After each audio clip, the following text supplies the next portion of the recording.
대학을 졸업하고 공무원 시험을 준비하면서 지금의 남편을 만나게 된 30대 여성 배 씨. 남편은 무척이나 다정다감해서 배 씨에게 큰 힘이 됐습니다. 얼마 후 남편은 시험에 합격했지만 배 씨는 계속 떨어지면서 시험을 포기하기로 했는데요. 그런 와중에 남편의 열렬한 구애와 또 남편 부모님의 적극적인 지지로 결혼에 이릅니다. 그런데 결혼한 지 3년이 되어도 두 사람 사이에 아기가 생기지 않았습니다. 시간이 지날수록 아이를 갖고 싶어 했던 배 씨에게 남편은 그냥 둘이 잘 살자고 했지만 포기하지 못한 배 씨는 병원에서 불임 검사를 받기도 했습니다. 그러던 어느 날 시댁에서 남편의 결혼 전 건강검진 결과지를 우연히 보게 되는데요. 놀랍게도 남편은 선천적인 이상으로 아이를 가질 수 없었습니다. 남편과 시부모가 자신을 감쪽같이 속였다는 생각에 화가 나고 억울한 배 씨. 과연 남편과의 혼인을 취소할 수 있을까요? 네, 오늘은 이 남편이 자신을 속이고 결혼했다고 주장하는 30대 아내의 사연입니다. 남편과 어떻게 만났냐면 이제 공무원 시험 준비를 하다가 만났어요. 네.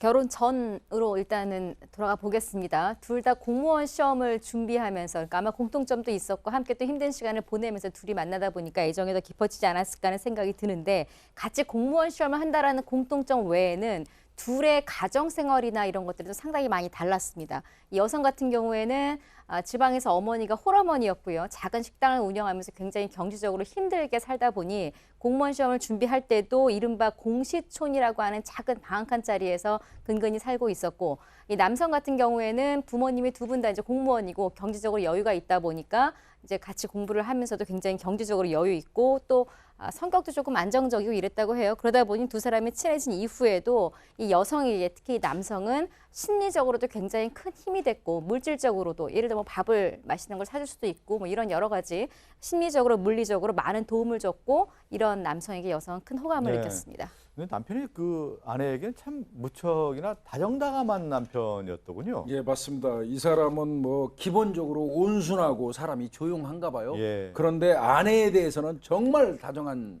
그런 성격이었던 것 같습니다. 그러니까 어려운 환경에서 호르몬이 밑에서 자라는 여성의 입장에서 볼 때는 이 남성은 마냥 좋은 사람이죠.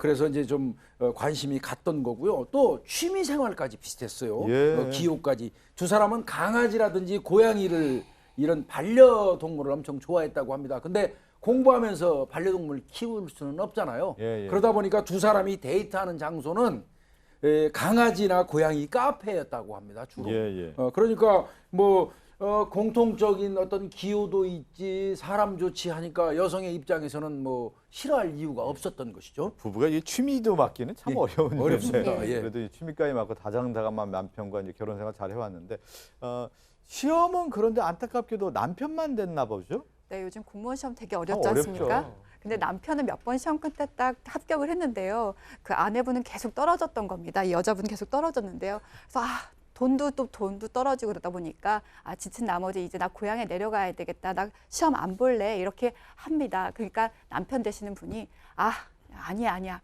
그럴 거야. 나랑 결혼하자라고 프로포즈를 합니다.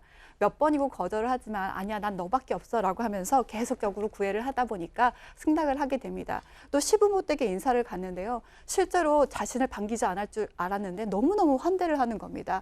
그러면서 나는 부족한데 괜찮을까 하지만 계속 시부모는 괜찮다면서 빨리 결혼을 서두릅니다. 예, 여기까지 얘기 들어보면 정말 뭐 이런 부부가 있을 정도냐 하면서 시어머니까지 다 이렇게 따뜻하게 대해주는 건데 결혼을 한 이후에 좀 고민이 생겼죠? 예, 결혼하자마자는 아주 행복했어요. 1, 2년 정도는. 일단은 결혼하자마자 둘 다 그렇게 좋아하고 키우고 싶었던 반려동물을 강아지를 2마리나 데리고 와서 키우기 시작합니다. 아주 행복하게 정말 자식처럼 같이 사는데 이제 아내가 3년 차에 접어들면서 이제 근심이 생깁니다. 뭐냐면 강아지는 강아지고 둘 사람의 이제 아이가 있어야 되는데 3년 동안 아무리 노력을 해도 아이가 생기지 않는 겁니다. 그러니까 아내가 이제 슬슬 걱정도 되고 이러니까 병원에 가서 본인이 검사도 받았어요. 근데 여성은 정상이라고 나옵니다. 그러니까 남편한테 슬쩍 내가 이렇게 노력하고 있냐. 당신도 혹시 모르니 한번 병원에 가서 검사를 좀 받아봐라. 남편이 여기서 펄쩍 뛰면서 왜 그런 걸 받고 이러느냐 그러면서 아내를 다독이기 시작합니다. 당신이 그동안 우리 행복했었는데 너무 요즘에 예민하고 민감한 거 아니냐. 솔직히 아이 없으면 어떠냐. 나는 당신이 최고다. 예. 당신 요즘 이렇게 힘들어하고 병원 검사 받고 이러는 게 난 더 아프다. 우리 그냥 아이 생기면 생기고 안 생기면 안 생기는 대로 강아지들 그냥 우리 애라 생각하고 그냥 행복하게 우리끼리 살면 안 될까라고 남편이 아내를 상당히 다독다독합니다. 결혼하고 나서 이제 아이를 갖고 싶었는데 아내는 갖고 싶었는데 여기에 대해서 남편이 그래도 태연하게 우리끼리 잘 살자 이렇게 얘기를 했다고 하는데 어느 날이었습니다. 아내가 남편의 비밀을 알게 됐어요. 네. 어떤 비밀입니까? 추석 명절이 돼가지고 시댁을 갔습니다. 시댁을 가서 이 아내 되시는 분만 남아 있고 시부모님하고 남편이 잠시 외출을 한 모양이에요. 예. 그 사이에 이제 아내가 남편이 결혼 전에 쓰던 방에 들어갔어요. 이거 진짜 여기서 많이 걸리는데 거기에서 남편의 예전 건강 검진 검사지 이 결과지를 발견을 했어요. 그 결과지에는 놀랍게도 남편이 성염색체의 선천적 이상으로 불임이다. 예. 아기를 가질 수 아유. 없다. 이런 판정이 있었습니다. 이거 봤으니까 이 여성분 입장에서는 얼마나 배신감 느끼겠습니까? 그렇겠네요. 이 속인 거 아니에요, 결국은.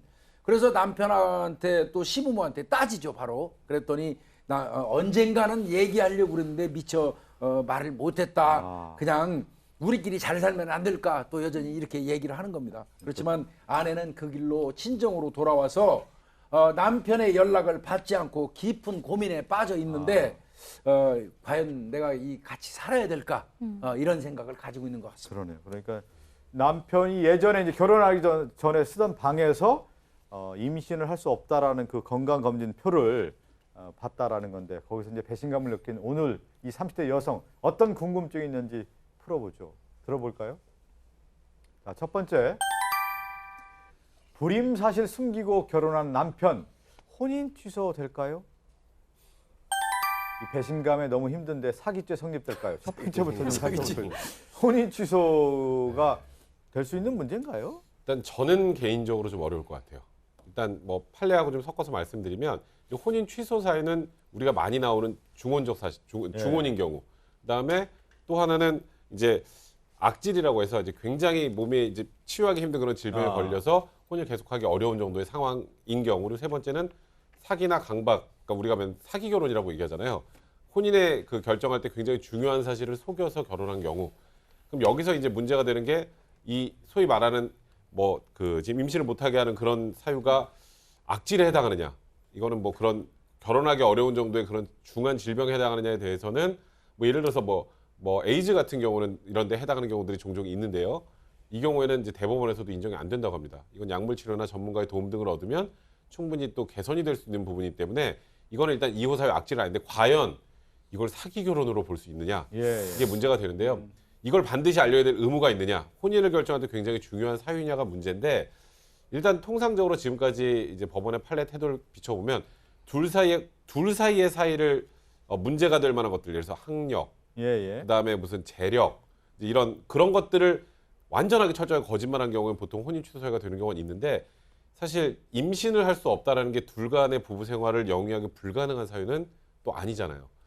그러다 보니까 저는 개인적으로 생각할 때 혼인 취소 사유는 되지 않을 것 같습니다. 근데 상대적으로 느낄 때 좀 뭐 벽변에서 설명했지만 나는 이게 굉장히 중요한 그렇죠. 사유다라고 생각하는 아닌데. 경우는 그렇게 그렇죠. 받아들일 수도 있잖아요. 이게 혼인 취소하고 이혼 사유하고는 달리 분리해서 아. 봐야 될 것 같아요. 혼인 취소는 최초의 어떤 하자라든지 흠결이 지금 있었는데 그것을 이제 소급하거나 어떤 다르게 하는 취소를 하는 그런 상황으로 봐야 되기 때문에 우리 대법원 같은 경우는 중대한 사유가 있어야 된다라고 얘기를 합니다.